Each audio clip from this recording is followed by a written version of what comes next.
Hello मेरे प्यारे से दोस्तों, जैसा कि हमने पिछले एपिसोड में देखा था कि जियांग त्यान की फाइट चेन्नान से हो रही होती है, जहां पे चेन्नान उसके सारी ही अटैक को डॉज करके तुरंत हेवन डिस्ट्रॉइंग हैंड अटैक कर देता है, जहां पे आसमान से कई सारे पाम अटैक सीधे ही आकर के हिट करते हैं इस जियांग त्यान को एक ब्लास्ट के साथ। वो इस फाइट को हार जाता है। वहीं पे जियांग त्यान को घायल देख करके राइट पाथ के कल्टीवेटर सीधे ही उसके ऊपर अटैक करने लगते हैं, मगर यहाँ पे जियांग त्यान अपने ब्लड एसेंस को बंद करके उन सबको मारने लगता है। और बैटलफील्ड के अंदर राइट और इवल पाथ के कल्टीवेटर्स भी अब एक दूसरे के सामने आ चुके थे। वहीं पे दूर खड़ा चेन्नान ड्रैगन लॉर्ड से उसके डिवाइन एसेंस को लेकर के खुद की एनर्जी को रिकवर करता है और ड्रैगन लॉर्ड से कहता है कि अभी जरूर राइट और इवल पाथ में से कोई ना कोई मेरे पीछे आने वाला है और मुझे यहाँ पे इस फाइट के लिए तैयार रहना होगा। मगर तभी वहाँ पे एक और अननोन सा कल्टीवेटर अपीयर होता है जिसका नाम गूजी होता है। वो यहाँ पे इस फिराक में होता है कि कब उसे मौका मिले वो इन सारी ही होली सेक्ट के कल्टीवेटर्स को चैलेंज करे। मेरे प्यारे से दोस्तों, अब बिना देर किए इस एपिसोड को हम स्टार्ट करते हैं। इस एपिसोड की स्टार्टिंग में चेन्नान ड्रैगन लॉर्ड के ऊपर बैठ के नीचे खड़े हुए सारे ही कल्टीवेटर से कहता है कि आखिर तुम लोग यहाँ पे कितना समय बर्बाद करोगे, जल्दी से एक दूसरे से फाइट करना स्टार्ट करो। और तभी हम देखते हैं यहाँ पे राइट पाथ की तरफ से जुआंग और लस्ट पाथ की तरफ से कुई तोंग के बीच में फाइट होने लगती है। वो दोनों ही एक दूसरे के ऊपर घातक अटैक करना स्टार्ट कर देते हैं और वहीं पे मैंग की फाइट हो रही होती है मिस नांग से, जहां पे वो दोनों भी एक दूसरे के ऊपर लगातार अटैक कर रहे होते हैं। जहां पे मिस मैंग कहती हैं कि मैंग, तुम्हारी स्वॉर्ड अब बहुत ज़्यादा कमज़ोर हो चुकी है, यहाँ पे वो पुराना दम नज़र नहीं आ रहा है। तभी मैंग कहती है कि वो तो मुझे भी पता है कि किसके अंदर कितना गट्स है, मगर मैं यहाँ पे जानती हूँ कि हम दोनों के ही दिल में अब एक ही बात चली है, इस जियांग त्यान को मारना। तो क्यों ना हम अपने सेटलमेंट को बाद में देख लें और फिलहाल के लिए हम यहाँ पे इस जियांग त्यान को हैंडल कर लें, क्योंकि ये अपॉर्चुनिटी हमें दोबारा नहीं मिलेगी। मैंग की बात को सुन करके मिस नांग हंसते हुए वहाँ पे जियांग त्यान को देखती हैं, जो कि ऑलरेडी सच में बहुत ज़्यादा इंजर्ड होता है, जिसे देख के वहाँ पे मिस नांग कहती हैं, चलो ठीक है, मैं तुम्हें यहाँ पे एक मौका देती हूँ, और रही बात हमारे हिसाब किताब की तो उसे कभी बाद में देख लेंगे। ये कहने के साथ वो तुरंत एक पुश करती हैं मैंग को और पीछे हट के अपने सिंहासन पे जाके बैठ जाती हैं और हंसते हुए कहती हैं कि मैंग, चलो मैं देखती हूँ कि आखिर तुम यहाँ पे क्या करती हो। तभी मैंग वहाँ पे अपने लोटस जेड को समन करती है और उसकी पत्तियों से सीधा ही उस जियांग त्यान के ऊपर अटैक करने लगती है। अगर वहां पे जियांग त्यान उस अटैक को देख करके एक लंबी जंप आसमान में लगाता है और खुद को बचा लेता है और तुरंत अपने पास से डेमोनिक पिल को बाहर निकालता है और उसे खा के तुरंत अपनी पावर को बूस्ट करते हुए कहता है कि मैं यहाँ पे चेन्नान से हार करके अपनी रेपुटेशन को गवा दिया है, मगर इस दांताई सेंट को हरा करके मैं अपनी रेपुटेशन को वापस पा सकता हूँ। मगर तभी वहाँ पे मैंग 10,000 एरे को समन करके सीधे ही जियांग त्यान के ऊपर अटैक कर देती है, मगर जियांग त्यान की पावर अब इतनी बढ़ चुकी थी कि वो सारी ही सॉर्ड उसके ऑरा से ही टकरा करके नीचे गिर जा रही होती हैं। अब ये देख करके वहाँ पे सभी लोग शॉक्ड हो जाते हैं कि आखिर इस जियांग त्यान ने ऐसी कौन सी पिल खा ली है जो कि अब वो इतना ज़्यादा पावरफुल हो गया है और मैंग के ऊपर अटैक कर रहा है। यहाँ पे मिस नांग, चेन्नान, ड्रैगन लॉर्ड सबकी नज़र यहाँ पे उस जियांग त्यान पे जाके टिक जाती है, जहाँ पे सच में जियांग त्यान तो दौड़ा दौड़ा करके मैंग के ऊपर लगातार अटैक किए जा रहा होता है, उसे मौका नहीं मिलता है काउंटर अटैक करने का। मगर तभी वहाँ पे एक कल्टीवेटर की एंट्री होती है जिसका नाम गुजी होता है और उसके साथ एक फॉलन एंजल होता है, यानी कि मरा हुआ एंजल। उसे बैटलफील्ड की तरफ आता हुआ देख करके मैंग के साथ ही तुरंत अपनी पावर को अनलिश करके कहते हैं कि खबरदार बैटलफील्ड के अंदर मत आना। मगर यहाँ पे तो गुजी मानने के लिए तैयार नहीं था, वो यहाँ पे सारी ही होली सेंथ को चैलेंज करने के लिए आया होता है। मगर तभी सारे ही मैजिशियंस मिल करके उसके ऊपर काफ़ी पावरफुल स्लैश अटैक कर देते हैं और उसी अननोन कल्टीवेटर गुजी को मिस नांग भी देख रही थी। मगर तभी वहां पे गुजी अपने रिंग को एक्टिवेट करता है और अपने फॉलन एंजल की पावर को बढ़ा करके उससे काफ़ी पावरफुल एनर्जी स्लैश अटैक सीधा ही अपने सामने आ रहे उन सारे ही मैजिशियंस के कंबाइंड स्लैश अटैक के ऊपर कर देता है, जहां पे इस फॉलन एंजल का अटैक उन मैजिशियन के अटैक को सप्रेस करने लगता है। वो लोग बड़ी ही मुश्किल से खुद को संभालते हैं। वहीं पे गुजी बैटलफील्ड के अंदर आकर के लैंड करता है और तुरंत अपनी पावर को अनलेश करके अपने एंजल से कहता है कि जा करके सबसे पहले उन मैजिशियंस को ख़त्म करो, और साथ में हंसते हुए कहता है कि मेरा नाम गूजी है और मैं ईस्ट किंगडम के सारे ही होली सेक्ट के यंग सुप्रीम्स को चैलेंज करने के लिए आया हूँ, इसलिए तुरंत मुझसे फाइट करने के लिए आओ। मगर तभी हम देखते हैं कि वो फॉलन एंजल बारी बारी करके उन सारे ही मैजिशियंस को मारना शुरू कर देता है। मगर तभी वहां पे मिस नांग कहती हैं कि मिस्टर गूजी, क्या आप बता सकते हैं कि आखिर आप किस सेक्ट से बिलोंग करते हैं? तभी वहां पे गूजी उनकी बात को सुन के कहता है कि आप तो काफ़ी ज़्यादा खूबसूरत हैं, मैं बिलोंग करता हूँ अनडेड कंट्रोल सेक्ट से। ये सुनते ही वहाँ पे मिस नांग कहती है कि ये सेक्ट तो 1000 ईयर्स पहले ही कहीं विलुप्त हो चुका था। और वहीं पे गूजी को सारे ही यंग जनरेशन के सुप्रीम कल्टीवेटर इग्नोर कर रहे होते हैं। वो सब के सब तो अपने अपोनेंट से ही फाइट करने में बिजी होते हैं, जहाँ पे जुआंग की फाइट यिंग से हो रही थी और वहीं पे कू तोंग की फाइट वोंग से हो रही थी, और वहीं साथ में जियांग तियांग की फाइट मिस मैंग से हो रही होती है, जहाँ पे हम देखते हैं कि मैंग जियांग तियांग को एक ही स्लैश अटैक में पीछे ढकेलती है और तुरंत वहां पे हेवनली ट्राइबुलेशन को समन करके जियांग तियांग से कहती है कि आखिर तुमने ये कैसे सोच लिया कि मेरे पास मेरा ट्रम्प कार्ड नहीं होगा। ये कहने के साथ मैंग वहां पे लगातार जियांग तियांग के ऊपर थंडर स्ट्राइक करना स्टार्ट कर देती है, जहां पे अब जियांग तियांग की भी हालत खराब हो जाती है और वो बहुत ही तेजी से उड़ते हुए उन सारी ही थंडर स्ट्राइक से बचने लगता है। वहीं पे चेन नान भी शॉक्ड होता है कि यहाँ पे तो मैंग के पास हेवनली ट्राइबुलेशन को समन करने की भी एबिलिटी है। मगर तभी हम देखते हैं कि गूजी यहाँ पे मैंग और जियांग तियांग की फाइट को देख करके कहता है कि मुझे यहाँ पे मेरे शिकार मिल चुके हैं। ये कहने के साथ वो बहुत ही तेज़ी से उन लोगों की तरफ बढ़ने लगता है, जहाँ पे वो दोनों उसे इग्नोर करके आपस में ही फाइट कर रहे होते हैं। मगर तभी बीच में गूजी अपनी दोनों ही रिंग्स को समन करता है और उनसे सीधा ही अटैक दे के मारता है जियांग तियांग और मैंग के ऊपर, जिसकी वजह से वो दोनों ही छटक के पीछे जाते हैं, जहाँ पे मैंग कहती है कि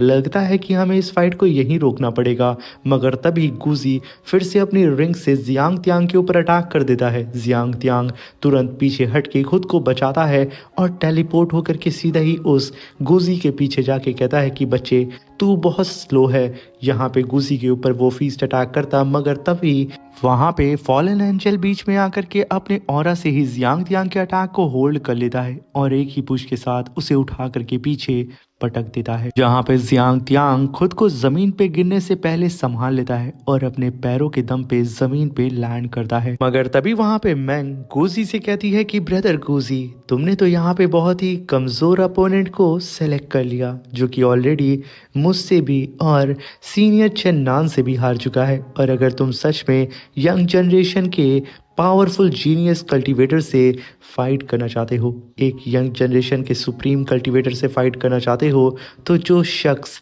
ड्रैगन पे बैठा है चेन नान, वो तुम्हारे लिए बिल्कुल परफेक्ट है, क्योंकि वो यहाँ पे मौजूद सभी लोगों से सबसे ज़्यादा पावरफुल है। इस बात से तो यहाँ पे गूजी भी एग्री करता है, क्योंकि यहाँ पे गूजी ने चेन नान और जियांग तियांग की फाइट को देखा था। मगर तभी वहाँ पे ड्रैगन लॉर्ड कहता है कि इस गूजी का दिमाग तो ख़राब नहीं हो गया है, ये इस लड़की के बहकावे में आ रहा है और ये खुद को पावरफुल कल्टीवेटर कहता है, गधा कहीं का। मगर तभी वहां पे चेन्नान कहता है कि ब्रदर गूजी, मैंने अभी अभी कम से कम 100 राउंड्स इस जियांग तियांग से फाइट किया है, जिसकी वजह से मेरी काफ़ी ज़्यादा एनर्जी ख़त्म हो चुकी है और अगर मैं आपसे फ़ाइट करूँगा तो मैं अपना 100% नहीं दे पाऊँगा, क्योंकि थोड़ी बहुत स्पिरिचुअल एनर्जी मेरे पास बची है। इस बात से तो गूजी फिर से एग्री करते हुए कहता है कि तुमने तो सही कहा, ये गलत होगा। तभी चन्नान कहता है कि आपके सामने ऑलरेडी 4 और यंग जनरेशन के सुप्रीम कल्टीवेटर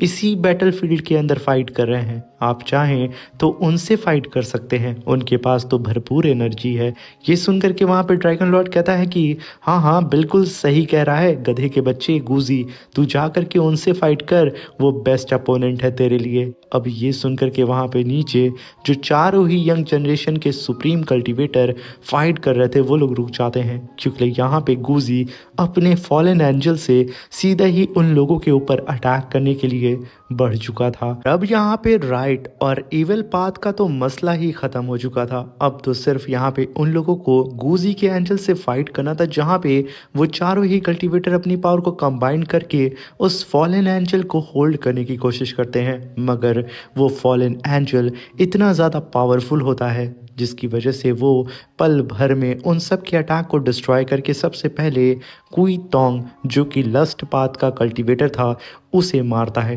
उसके बाद जुआंग, जो कि राइट पाथ का कल्टीवेटर था, उसे भी कूटता है और बारी बारी करके वो सबको ही नीचे गिरा देता है। जहाँ पे कुई तोंग कहता है कि गूजी, अगर सच में तू मुझसे फाइट करना चाहता है तो तू अपने इस एंजल को साइड कर, तू इसे कंट्रोल करके हमसे फाइट कर रहा है, अगर हिम्मत है तो अपने स्ट्रेंथ के दम पे फाइट कर। मगर तभी गूजी कहता है ये तो मेरी टेक्निक है और मैं तो सिर्फ अपनी टेक्निक का इस्तेमाल कर रहा हूँ, जैसे कि तुम लोग यहाँ पे अपनी शॉर्ट टेक्निक का इस्तेमाल करते हो। और तभी वहाँ पे गूजी कहता है कि मुझे यहाँ पे लगता है कि ईस्ट किंगडम के अंदर कोई भी ऐसा कल्टीवेटर नहीं है जो कि मेरा सामना कर सके। मगर तभी जियांग तियांग आके अपनी और प्रेशर को रिलीज करता है और तुरंत वहाँ पे हुन तियान ग्रेट वॉइड पाथ को समन करके एक जाइंट से ब्लैक होल को अपीयर करता है और सीधा ही उससे दे मारता है उस गूजी के ऊपर। वो अटैक गूजी को हिट करता, उसका एंजल अपने फेदर के अंदर सीधा ही गूजी को प्रोटेक्ट कर लेता है और वहाँ पे एक ब्लास्ट होता है जहाँ पे गूजी का एंजल उस ब्लैक होल को अपने हाथों से फाड़ करके बीच में से रख देता है। अब ये देख करके सब एकदम हैरान हो जाते हैं कि आखिर ये एंजल कितना ज़्यादा पावरफुल है। मगर तभी हम देखते हैं कि एक ब्लास्ट के साथ वो एंजल उड़ते हुए सीधा ही एक पंच जियांग तियांग के चेस्ट के ऊपर दे मारता है। जियांग तियांग छटक के नीचे गिरता है और उसके मुंह से उल्टियाँ होने लगती हैं। उसकी हालत ख़राब हो जाती है क्योंकि लगातार उसके मुंह से खून निकल रहा था। मगर अभी भी जियांग तियान ने यहाँ पे गूजी को जो चैलेंज किया था, गूजी तुरंत अपने ब्राउन्स ब्रासलेट से ही सीधा उसके ऊपर अटैक करने लगता है। अब यहाँ पे जियांग तियांग तुरंत अपनी जान बचा करके वहाँ से इधर उधर भागते हुए सीधा ही मैंग के सामने आता है और मैंग से कहता है कि मैंग अब तू इसे संभाल। ये कहते हुए वो तुरंत मैंग के सामने से हट जाता है और तभी मैंग तुरंत वहाँ पे हेवनली ट्राइबल्यूशन को समन करती है और उससे गूजी और उसके फॉलन एंजल को मारने की कोशिश करती है। मगर यहाँ पे उस फॉलन एंजल का कुछ भी नहीं बिगड़ता है, वो अभी भी मैंग की तरफ बढ़ रहा था। मगर तभी मैंग को समझ में आ जाता है कि वो इससे लड़ नहीं पाएगी। वो तुरंत चेन्नान के पास जाके कहती है कि चेन्नान अब तू इसे संभाल। तभी वहाँ पे ड्रैगन लॉर्ड चिल्लाते हुए कहता है कि ये कमीनी कभी नहीं सुधरेगी, ये हमेशा चेन्नान तुझे फंसा देती है। मगर वहीं पे वो गूजी भी कह रहा होता है चेन्नान अब तेरी बारी है, जहाँ पे एक हाथ से उस फॉलन एंजल ने गूजी को पकड़ा था। मगर तभी गूजी के नीचे सब कुछ अंधेरा हो जाता है और जब वो आसमान में देखता है तो चेन्नान ने ऑलरेडी वहाँ पे हेवन डिस्ट्रॉइंग पाम अटैक सीधा ही नीचे गूजी के ऊपर कर दिया था, जहाँ पे आसमान से कई सारे जाइंट पाम अटैक सीधे ही आकर के गूजी और उसके एंजल को हिट करते हैं और लगातार उन दोनों को ही ज़मीन के अंदर धंसाने लगते हैं। लगातार कई सारे पाम की बरसात आसमान से होने लगती है, जिसकी वजह से वहाँ पे इतना खतरनाक डिस्ट्रक्शन होता है कि हर चीज़ तहस नहस हो जाती है। तभी मिस नांग कहती हैं कि ब्रदर गूजी, कहीं ऐसा तो नहीं कि मेरे प्रिंस चेन्नान ने आपको कुछ ज़्यादा ही तकलीफ दे दी, कहीं आपकी हड्डियाँ टूट तो नहीं गई हैं। और वहीं पे सारे ही अदर कल्टीवेटर उस गूजी की तरफ बढ़ने लगते हैं। मगर तभी गूजी ज़मीन फाड़ करके सीधा सामने अपीयर होता है और कहता है कि चेन्नान के बच्चे, मैं इसी एंजल की तरह तुझे कंट्रोल करके अपना गुलाम बनाऊंगा। तभी वहाँ पे चेन्नान और उस एंजल के बीच में फाइट होने लगती है। तभी वहाँ पे ड्रैगन लॉर्ड कहता है कि चेन्नान, इस गूजी की जो रियल पावर है वो उसके ब्रासलेट है, उसी की मदद से ये यहाँ पे इस फॉलन एंजल को कंट्रोल कर रहा है। और इन लोगों की एबिलिटी भी ऐसी है क्योंकि ये थाउजेंड्स ईयर पहले जब इन लोगों का सेक्ट यहाँ से पूरी ही दुनिया से गायब हुआ था ना, तो इन लोगों ने उस टाइम में कई हजार सोल्जर्स को अपने काबू में करके उनसे जंग लड़ी थी। इसलिए चेन्नान, बेहतर यही होगा कि तुम इन लोगों से फाइट मत करो, पीछे हट जाओ। वहीं पे हम देखते हैं कि वो एंजल घसीटते हुए चेन्नान को पीछे ले जा रहा था, मगर तभी चेन्नान उसे पीछे ढकेल के अपने डिवाइन ब्लड को सीधे ही उस स्पीयर के अंदर फ्यूज करता है और ड्रैगन लॉर्ड से कहता है कि भले ही मेरे पास मेरा हाउ ई बोन नहीं है, मगर फिर भी ये स्पीयर काफी है इस फॉलन एंजल की जान लेने के लिए ये कहने के साथ चन्नान काफ़ी पावरफुल स्लैश अटैक करके उस फॉलन एंजल को पीछे ढकेल देता है और उसके ऊपर मल्टीपल स्पीयर स्लैश अटैक करना स्टार्ट कर देता है। वो फॉलन एंजल अब यहाँ पे चन्नान की रफ्तार को मैच ही नहीं कर पा रहा होता है, जहाँ पे चन्नान सीधे ही उसके ऊपर फाइनल स्ट्राइक करके बहुत ही तेज़ी से उस गूजी की तरफ बढ़ता है और अपने स्पीयर से उसके पैर को ही काट करके रख देता है। गूजी तुरंत ज़मीन पे गिरता है और रोने लगता है और अपने एंजल से फिर से चन्नान के ऊपर अटैक कराता है, मगर चन्नान अपने स्पीयर को सीधे ही उस एंजल के चेस्ट के अंदर घुसेड़ के उसे हवा में ही टांग देता है। ये देख करके वहाँ पे गूजी दर्द से कहरने लगता है क्योंकि उसने ऑलरेडी अपना पैर जो खो दिया था। मगर तभी वहाँ पे अनडेड कंट्रोल सेक्ट के एल्डर की एंट्री होती है जो कि इस फाइट को यहीं पे रोकने के लिए बोलता है। वहीं पे जियांग त्यांग तुरंत पीछे हट के भाग जाता है। तभी वहाँ पे चन्नान कहता है कि पहले तुम कहाँ थे जब ये लोग मेरे ऊपर अटैक कर रहे थे। ये कहने के साथ चन्नान ने उस एंजल के 2 टुकड़े कर दिए थे। मगर यहाँ पे चन्नान देखता है कि गर्मा गर्मी बहुत ज़्यादा बढ़ रही है और साथ में उसके सामने 5 टायर का एक पावरफुल एल्डर मौजूद है जिससे चन्नान फाइट तो कर सकता है, मगर यहाँ पे ईविल और साथ में राइट पाथ के कल्टीवेटर भी मौजूद हैं। चन्नान इन लोगों को अपनी पावर दिखाना नहीं चाह रहा था, इसलिए यहाँ पे चन्नान तुरंत अपने स्पीयर को साइड करता है और यहाँ पे उस एल्डर की बात को मान जाता है क्योंकि यहाँ पे वो एल्डर चन्नान से ही माफ़ी मांग रहा होता है। तभी चन्नान कहता है कि सीनियर, इसमें माफ़ी मांगने की कोई भी ज़रूरत नहीं है, मैं भी आपसे माफ़ी चाहता हूँ अपने गुस्से को लेके। ये कहने के साथ चन्नान तुरंत पीछे हटने लगता है और वहीं पे वो एल्डर गूजी की ओर घूरते हुए कहता है कि बेवकूफ़, मैंने यहाँ पे तुम्हें भेजा था यहाँ पे सारे ही यंग जनरेशन के सुप्रीम कल्टीवेटर को अपने सेक्ट में इन्वाइट करने के लिए, पर तुम गधे कहीं के यहाँ पे रायता फैला दिए हो, तुम सच में यूजलेस हो। भी वहाँ पे वो एल्डर वहाँ पे मौजूद सारे ही यंग जनरेशन के सुप्रीम कल्टीवेटर से कहता है कि आप सब जानते हैं कि 1000 सालों से हमारा अनडेड कंट्रोल सेक्ट गायब था और अब हम लोग फिर से रीओपनिंग सेरेमनी करने वाले हैं, इसलिए हम लोग आप सभी लोगों को इनवाइट करना चाहते हैं 30 दिन के बाद माउंट फैंडू के अंदर। ये कहने के साथ वो उन सभी लोगों को वहाँ पे ग्रीट करता है और इनविटेशन दे करके वहाँ पे तुरंत अपने ताबूत को समन करता है और उसके अंदर उस एंजल की बॉडी को डाल देता है और तुरंत उसके ऊपर बैठ के उस गूजी को भी गुस्से में उठा के अपने ताबूत के ऊपर बैठाता है और तुरंत अपने अनडेड कंट्रोल सेक्ट की तरफ निकल जाता है। अब चन्नान उसे जाता हुआ देख के कहता है कि ये अनडेड कंट्रोल सेक्ट जो कि एक इविल सेक्ट है और साथ में ये लोग काफ़ी ज़्यादा हाई प्रोफाइल भी हैं, तो ज़रूर ये लोग कोई ना कोई मुसीबत तो ज़रूर पैदा करेंगे, ऐसे आराम से ये लोग जा नहीं सकते हैं। तो आखिर इतने सालों के बाद वापस आने की क्या वजह हो सकती है? चन्नान एकदम यहाँ पे कंफ्यूज होता है और वहीं पे मिस नांग चन्नान को देख के कहती हैं कि ये तो मेरा प्रिंस मेरे इनर पैलेस में रहने के लायक है। इसी के साथ ये शानदार सा एपिसोड ख़त्म होता है। Thank you for watching.